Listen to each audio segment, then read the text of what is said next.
Hi friends, 2026 Parabhava வருஷத்துக்கான தமிழ் புத்தாண்டு ராசி பலன் வந்துட்டு பார்க்கலாம். அது கூடவே சேர்த்து குரு பயிற்சிக்கான பலனும் இந்த வாட்டி நான் சொல்லிடலான் இருக்கிறேன். ஸோ குரு பயிற்சியை பொறுத்த மட்டும் வந்துட்டு ஜூன் 2ஆம் தேதி வந்துட்டு குரு வந்து கடகராசியில் போயிட்டு உச்சமாகிறாரு.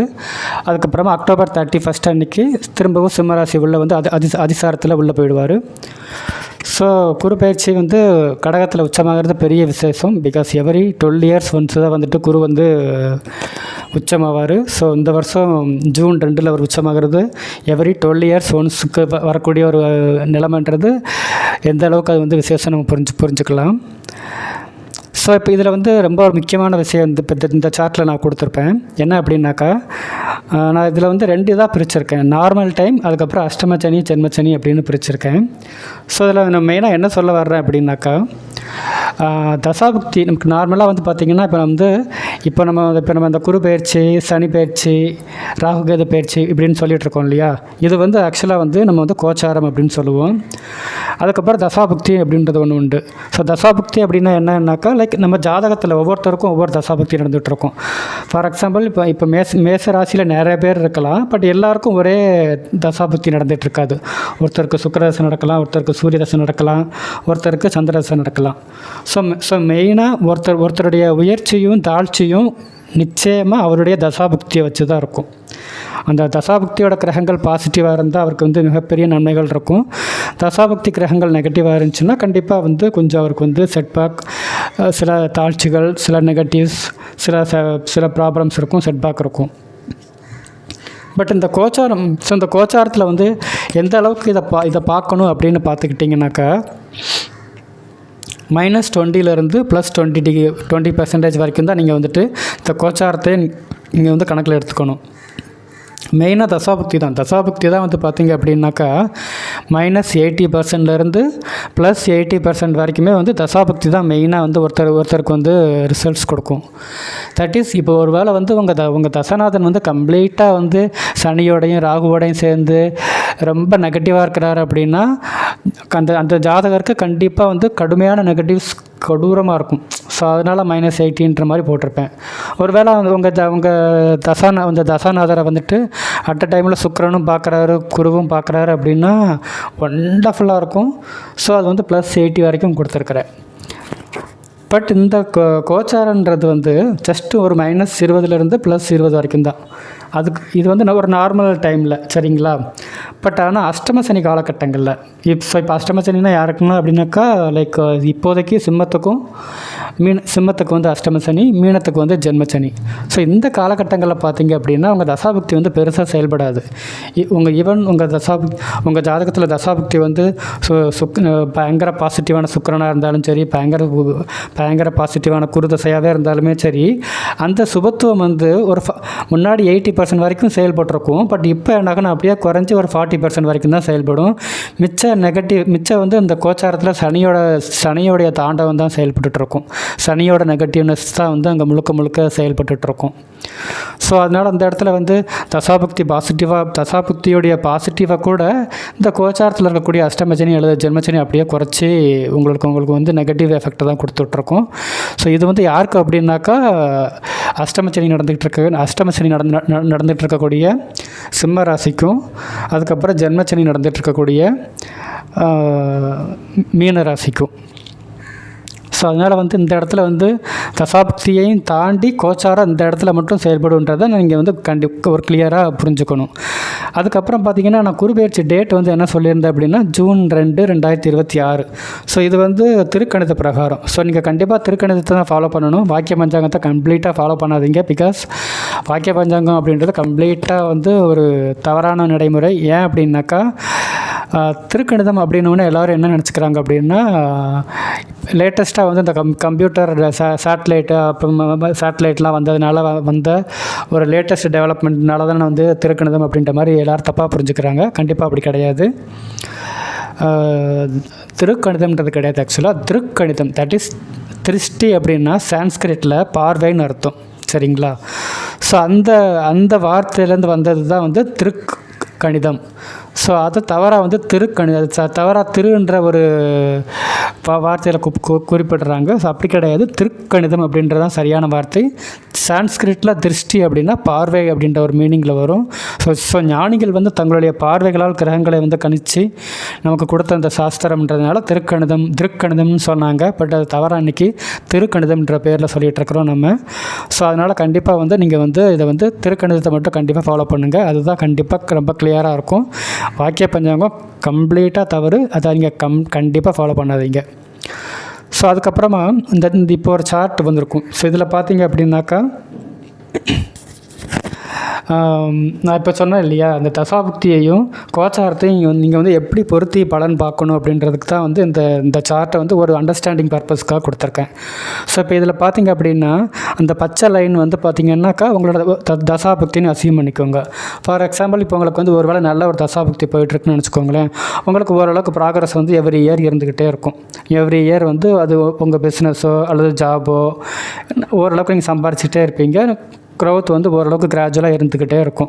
இந்த கோச்சாரன்றது என்னது அப்படின்னாக்கா இதை வந்து அதில் வந்து கொஞ்சம் அப்ஸ் அண்ட் டவுன்ஸை கொடுக்கக்கூடிய அந்த ஃப்ளக்சுவேஷன்ஸ் மட்டும் கொடுத்துட்ருக்கும். அதாவது கொஞ்சம் வந்து சின்ன சின்ன ஏற்றத்தாழ்வுகளை மட்டும் கொடுத்துட்ருக்கும்.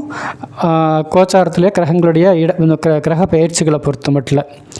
இப்போ ஃபார் எக்ஸாம்பிள் இப்போதைக்கு மீன ராசிக்கும் சிம்ம ராசிக்கும் நான் என்ன சொன்னேன், கடுமையான ஜென்மச்சனி அஷ்டமச்சனி நடந்துகிட்டு இருக்கிறதுனால அவங்களுக்கு வந்து அவங்களோட தசாபுக்தியை அப்படியே ஸ்டாப் பண்ணி டவுன்வேர்ட்ஸில், அதாவது சில இறக்கங்களை தான் கொடுக்கும். சில கடுமையான செட்பேக்கை, சில நெருக்கடிகளை கொடுக்கும், தொழிலில் பிரச்சனைகளை கொடுக்கும், வேலைகளில் பிரச்சனை கொடுக்கும். பிஸ்னஸ் பண்ணால் கண்டிப்பாக லாஸ் வரும்.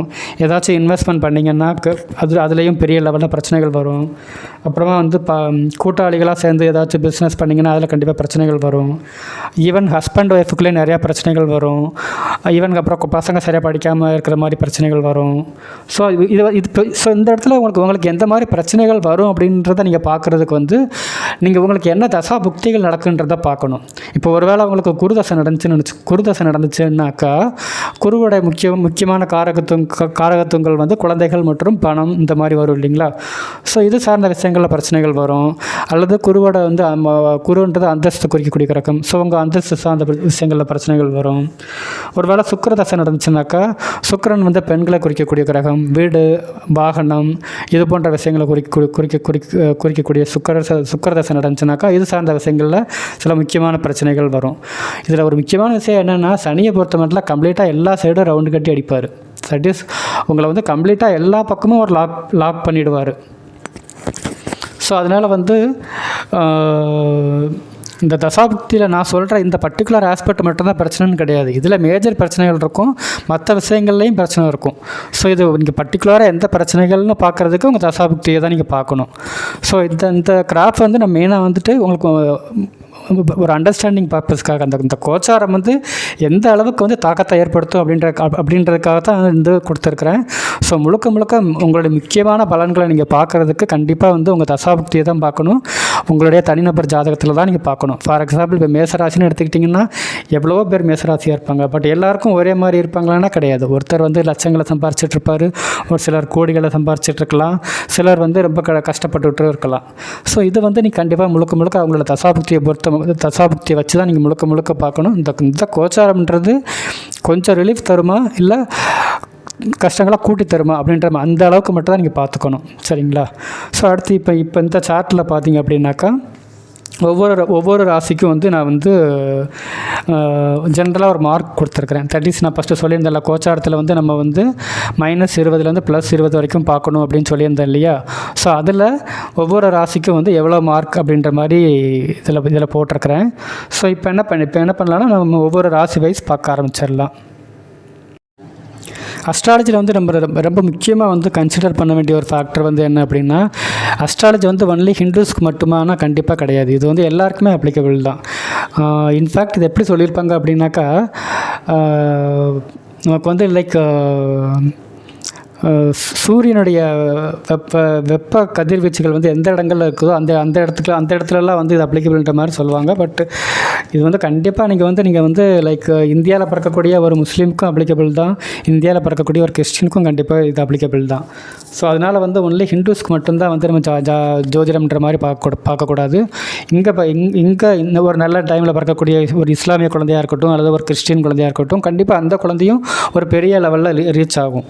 ஸோ அதனால் வந்து கண்டிப்பாக வந்து இந்த இடத்துல வந்து லைக் இந்த பரிகாரம் அப்படி இப்படின்றதெல்லாம் வந்து ரொம்ப வந்து ஒரு கான்ட்ரவர்சியல் சப்ஜெக்ட். நம்ம வந்துட்டு பரிகாரம் பண்ணிட்டா வந்து ஒரு விஷயம் அப்படி நடக்காமல் போயிடுமான்னா கண்டிப்பாலாம் கிடையாது.